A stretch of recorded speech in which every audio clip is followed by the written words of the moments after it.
বলে ডাকে তখন আমার বুকটা ফাটে যায়। কিন্তু এই দুঃখ তো এই দুঃখ তো আমাদের কেউ দেখতেছে না।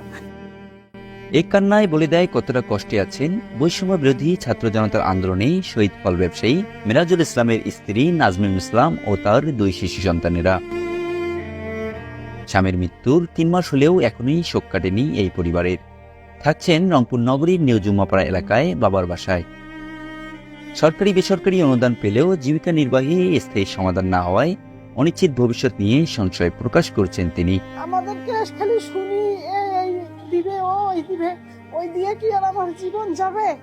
আমরা তো চাই সরকারের কাছে যে এমন একটা পদ্ধতি নিক যে আমরা যেন সারা জীবন তার সাথে চলি ফিরিয়া খাইতে পারি ওটা দিয়েই। কিন্তু তারও তো কোনো ভরসা নেই, সেই তো ওই যে আছে তা আছে।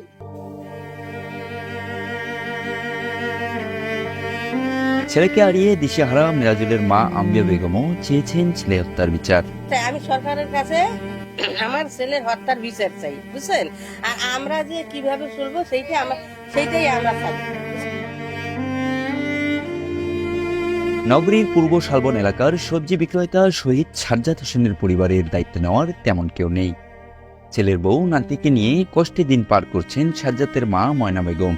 আমার ছেলে আমাদের পরিবার চালাইতে, এখন আমাদের পরিবারের সংসারের খরচ দেওয়ার মতো, খরচ করার মতো কেউ নাই, আমাদের একটা উপার্জন করার কেউ নেই।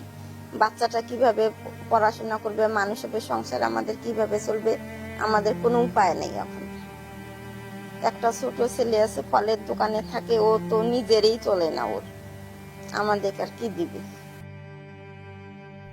এদিকে বৈষম্যবিরোধী আন্দোলনে পায়ে গুলিবিদ্ধ হয়ে কর্মহীন মানবতার জীবনযাপনের কথা জানিয়েছেন নগরীর নিউ জুম্মাপাড়া এলাকার বাসিন্দা বাবু মিয়া। যখন ছাত্ররা আন্দোলন করে তখন আমি দোকানে বসি থাকাতে দেখি যে আসি হঠাৎ আমার গুলিতে লাগি। এই গুলিতে লাগাতে আমি তখন দোকান থেকে নামি দৌড়। জেলা প্রশাসনের তথ্য মতে কোটা পদ্ধতি সংস্কার আন্দোলনে 16 জুলাই পুলিশের গুলিতে শহীদ হন বেগম রোকেয়া বিশ্ববিদ্যালয়ের শিক্ষার্থী আবু সাইদ। এরপর 18 জুলাই অটোচালক মানিক মিয়া, 19 জুলাই সবজি বিক্রেতা সাজ্জাদ হোসেন, স্বর্ণশ্রমিক মোসলেম উদ্দিন মিলন মিয়া, ফল ব্যবসায়ী মিরাজুল ইসলাম ও শিক্ষার্থী আব্দুল্লাহ আল তাহির শহীদ হন।